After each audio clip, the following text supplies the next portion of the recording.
ये कहानी शुरू होती है शांतिपुर नाम के एक छोटे से गांव से। इस गांव के किनारे एक जंगल था जिसे लोग भूतिया जंगल कहा करते थे।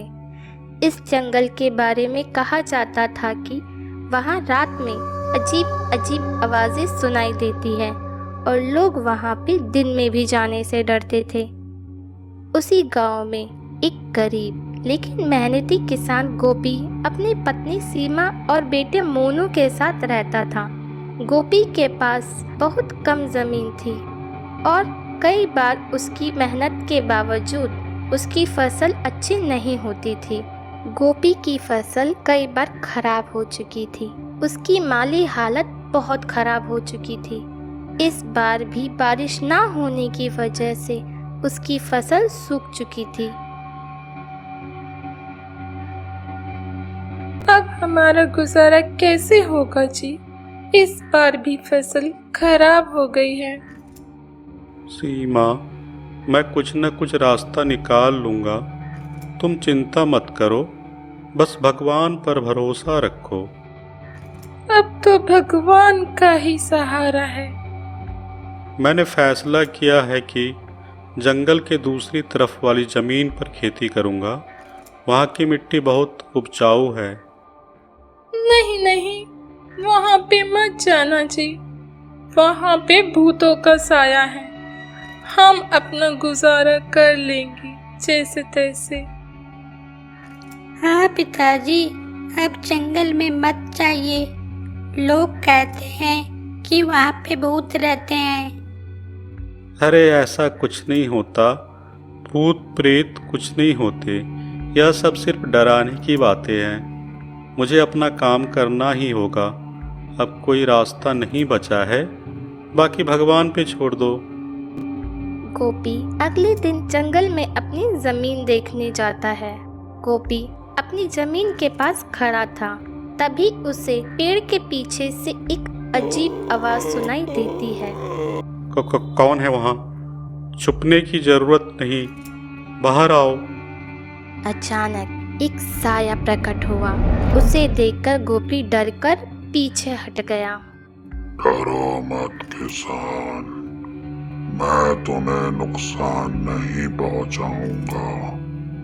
मेरा नाम रघु है, मैं इसी जंगल में रहता हूँ। तुम सच में भूत हो? हा हा हा, लेकिन मैं अच्छा भूत हूँ। मैं तुम्हारी मदद कर सकता हूँ। गोपी को पहले तो यकीन नहीं हुआ, लेकिन रघु की मुस्कान और शांत स्वभाव ने उसका डर कम कर दिया। तुम जंगल में क्यों आए हो? गोपी ने उसे अपनी खराब फसल और गरीबी की समस्या बताई। तुम्हारी हिम्मत और मेहनत देखकर मुझे अच्छा लगा। मैं तुम्हारी मदद करूंगा। तुम्हारी फसल के लिए मैं कुछ जादुई खाद लाऊंगा, जिससे तुम्हारी फसल लहलहा उठेगी। लेकिन तुम ऐसा क्यों कर रहे हो? तुम्हें मुझसे क्या चाहते हो? मैं बस अकेला हूँ और मुझे एक दोस्त चाहिए। अगर तुम मेरी दोस्ती कबूल करोगे तो मैं तुम्हारी मदद करता रहूँगा। ठीक है, मुझे तुम पे भरोसा है और मुझे तुम्हारी दोस्ती भी स्वीकार है।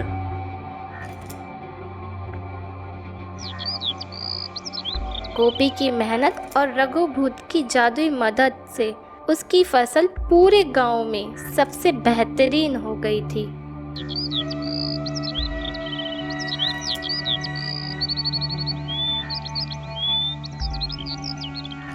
गांव का जमींदार ठाकुर सूरजमल गोपी की तरक्की देखकर ईर्ष्या करने लगा।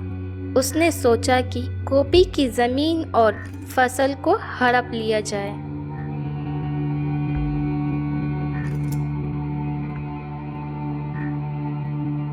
अरे गोपी, तुम्हारी फसल तो बहुत अच्छी हुई है। अब तुम्हें आधी फसल मुझे देनी होगी। ठाकुर साहब, यह जमीन तो मेरी है, मैं आपको फसल क्यों दूं? अगर तुमने मेरी बात नहीं मानी तो मैं तुम्हारी फसल को आग लगा दूंगा।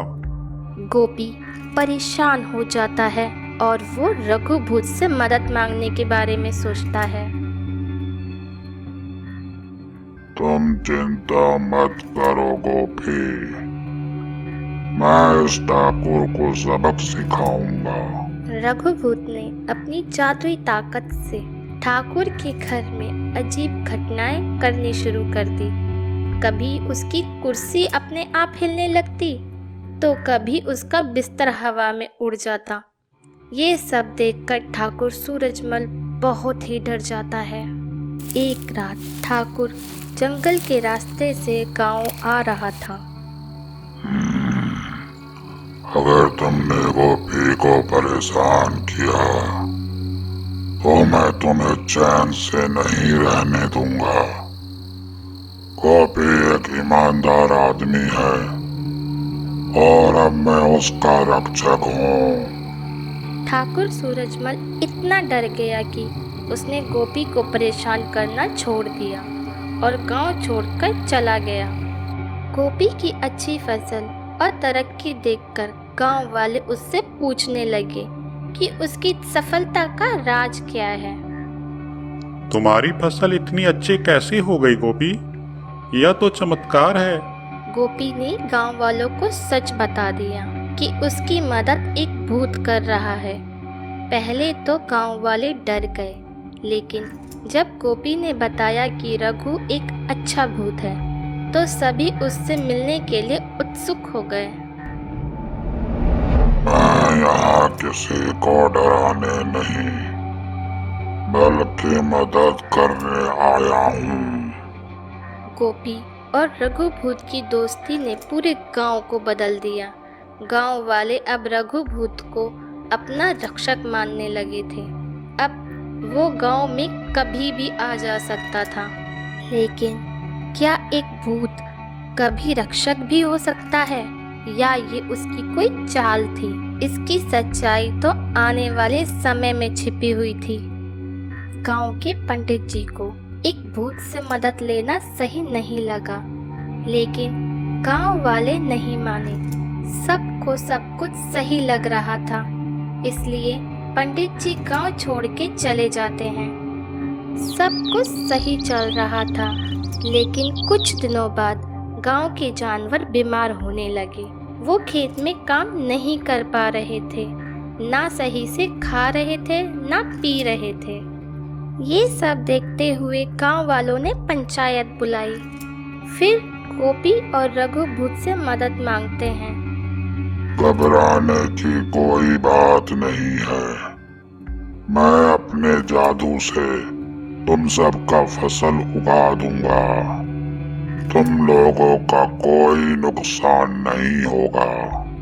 रघु की बात सुन के गांव के लोगों ने चिंता छोड़ दी, लेकिन फिर कुछ दिनों बाद से गांव के जानवर गायब होने लगे और अब गांव के लोग भी बीमार पड़ने लग गए। अगले दिन गांव की पंचायत में रघु ने फिर से सबको मदद का भरोसा दिया।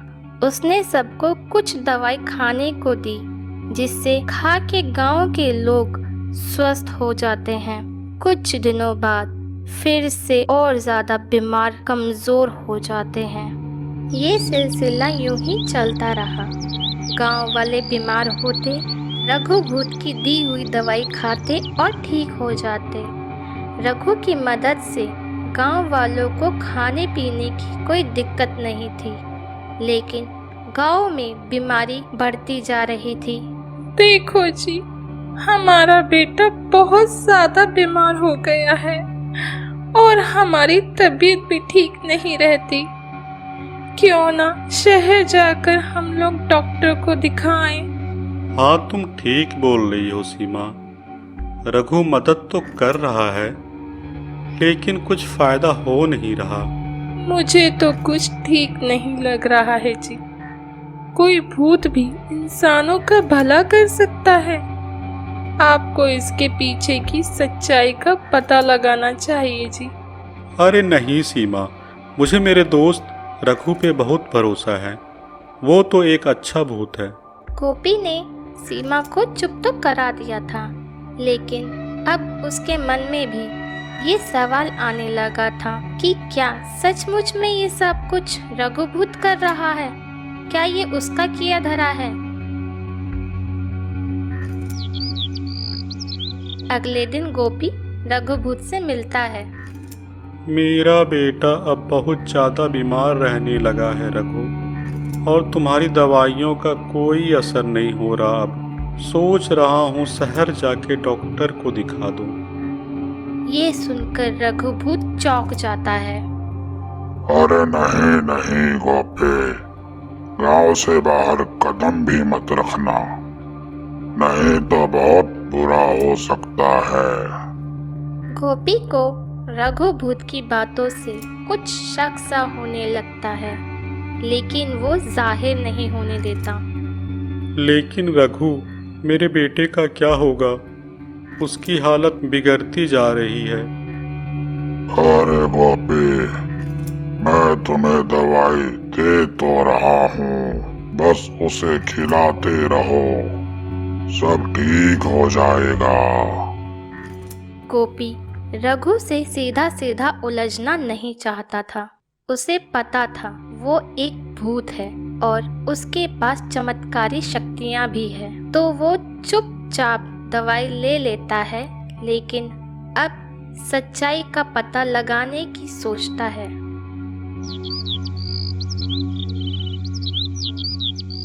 सीमा, मैं कल रघुभूत से मिला था और मुझे तुम्हारी बातें अब बिल्कुल सही लग रही है कि किसी भूत पे इतना ज़्यादा भरोसा नहीं करना चाहिए था, और मैं अब इसका पता लगा के रहूँगा कि सच्चाई क्या है।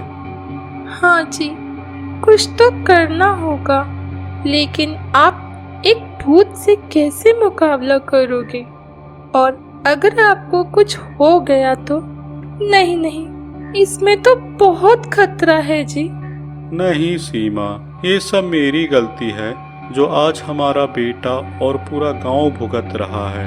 अब इसका हल मुझे ही तलाशना होगा, लेकिन समझ नहीं आ रहा कि कहाँ से शुरू करूँ। अजी, आपको याद है हमारे गांव के पंडित जी? उन्होंने एक भूत से मदद लेने से मना किया था, लेकिन उनकी बात किसी ने नहीं मानी और वो गांव छोड़कर चले गए। आपको उनको ढूंढना होगा, वो जरूर कुछ मदद करेंगे जी। हाँ, ये तुमने बहुत सही बात बताई सीमा। वो जरूर आसपास के कोई दूसरी गांव में ही होंगे। मैं आज ही उनको ढूंढने के लिए जाता हूँ। तुम मोनू का ध्यान रखना, और ये बात अभी गांव में किसी को पता नहीं चलना चाहिए। गोपी पंडित जी को ढूंढने के लिए निकलता है, लेकिन जैसे ही वो गांव से बाहर जाने वाला होता है, तभी रघुभूत आ जाता है।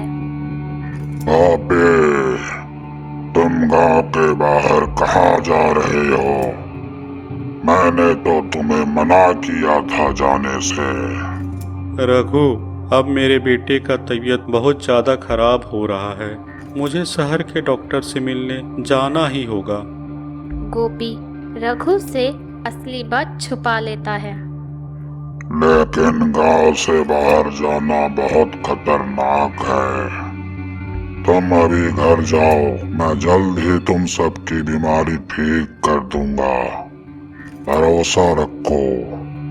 ऐसा क्या खतरा है गांव के बाहर जो तुम मुझे जाने से रोक रहे हो? पूरी सच्चाई तो बताओ मुझे। मैं तुम्हें अभी नहीं बता सकता, बस भरोसा रखो, जल्दी ही सब ठीक हो जाएगा।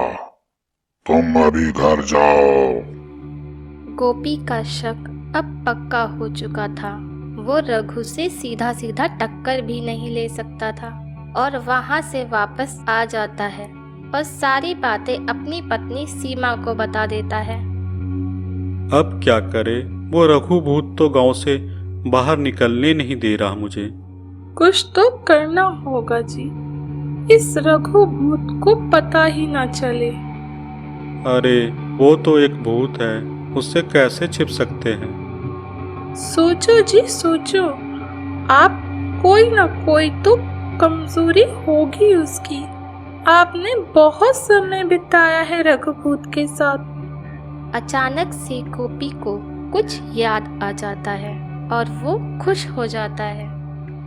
लगता है आपको कुछ पता चल गया जी। अरे हाँ सीमा, मुझे याद आया कि वो मंगलवार को कभी नहीं मिलता और वो गांव से दूर भी रहता है, तो उसी दिन अब पंडित जी को ढूंढने जाना होगा मुझे। ये तो अच्छी बात है, लेकिन आपके पास एक दिन का ही समय है जी। सीमा और गोपी आगे की योजना बनाते हैं। मंगलवार के दिन गोपी पंडित जी की तलाश में निकल जाता है।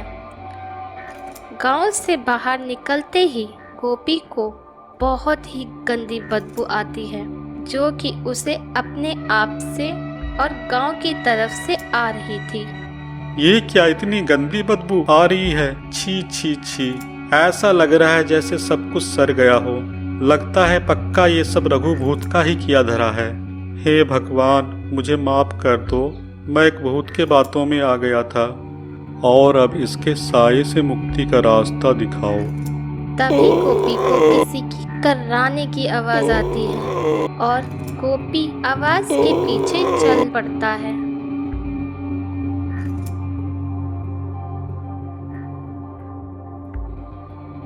अरे ये तो पंडित जी है। ऐसा किसने किया आपके साथ बाबा? तुम कौन हो? बाबा, मैं गांव का गोपी किसान हूँ। याद आया आपको कुछ? अरे हाँ, तुम तो वही हो जो उस भूत को गांव में लेके आया था। ये सब मेरे साथ उसी भूत ने किया है। धोखे से उसने मुझे यहाँ कैद कर दिया। मुझे माफ कर दो बाबा, ये सब मेरी गलती है, जिसका सजा अब पूरा गांव और मेरा परिवार भी भुगत रहा है। इसमें तुम्हारा कोई गलती नहीं है गोपी। वो तुम्हें नहीं तो किसी ना किसी और को अपना जरिया जरूर बनाता, और ये सब उस भूत का ही चाल था, गांव में घुसने का। आपको उसके बारे में पता था बाबा? हाँ गोपी, लेकिन उस समय मेरी बात किसी ने ना मानी। सब के सब लालची हो गए थे। हाँ बाबा, हम सबको माफ कर दो। अब इससे कैसे बाहर निकले? आप बचा लो सबको। उस भूत को जब तक कोई खुद से गांव के अंदर नहीं लेके जाता, वो नहीं जा पाता। इसलिए वो तुम्हारे जरिए गांव के अंदर तक पहुंच गया, और अब वो तुम्हारे साथ साथ पूरे गांव वाले की जान ले लेगा आने वाले अमावस्या के दिन। नहीं नहीं, ऐसा नहीं हो सकता बाबा। कोई तो रास्ता होगा इन सब से बचने का। मेरी सारी शक्तियां छीन ली है उस भूत ने। अब मैं कुछ नहीं कर सकता गोपी। आप मुझे बताओ बाबा, अगर मैं कुछ कर पाऊं तो। पंडित जी थोड़ी देर कुछ सोचते हैं। देखो गोपी, ये एक मुश्किल कार्य है, लेकिन तुम्हें अकेले ही पूरा करना होगा। इससे पहले कि उस भूत को कुछ भी पता लग पाए, और ये बस आखिरी रास्ता है, वो भी बस आज रात से पहले करना होगा। आज मंगलवार है तो वो कोई विघ्न नहीं डाल पाएगा। हाँ बाबा, वो रघु भूत आज के दिन हम सब से दूर रहता है। आप बताओ मुझे क्या करना होगा। यहाँ से 5 कोस की दूरी पे एक पुरानी मंदिर है।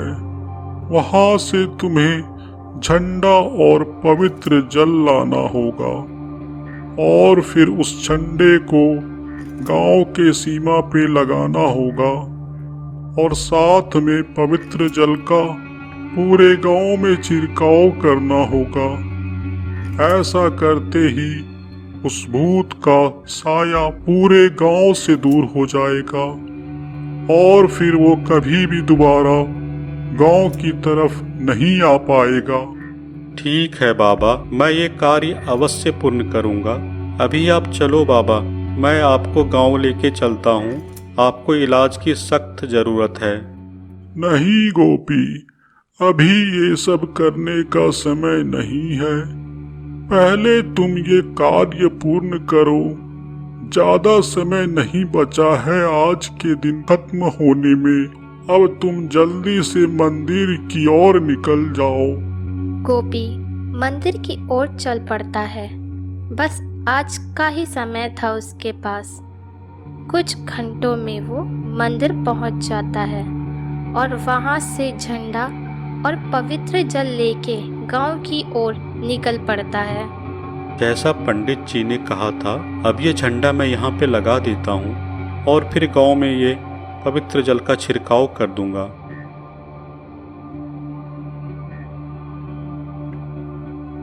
गोपी के ऐसा करते ही पूरा गांव अब रघु भूत के साए से मुक्त हो जाता है और गांव में फिर से खुशहाली लौट आती है। अरे ये क्या हो गया? मैं अब गांव के अंदर क्यों नहीं जा पा रहा? मैं तुम सबको छोड़ूंगा नहीं। मैं एक दिन अपना बदला जरूर पूरा करूंगा तुम सब गांव वालों से। ये रघु भूत कौन से बदले की बात कर रहा था? क्या कोई और भी राज छुपा है? कहानी अभी बाकी है।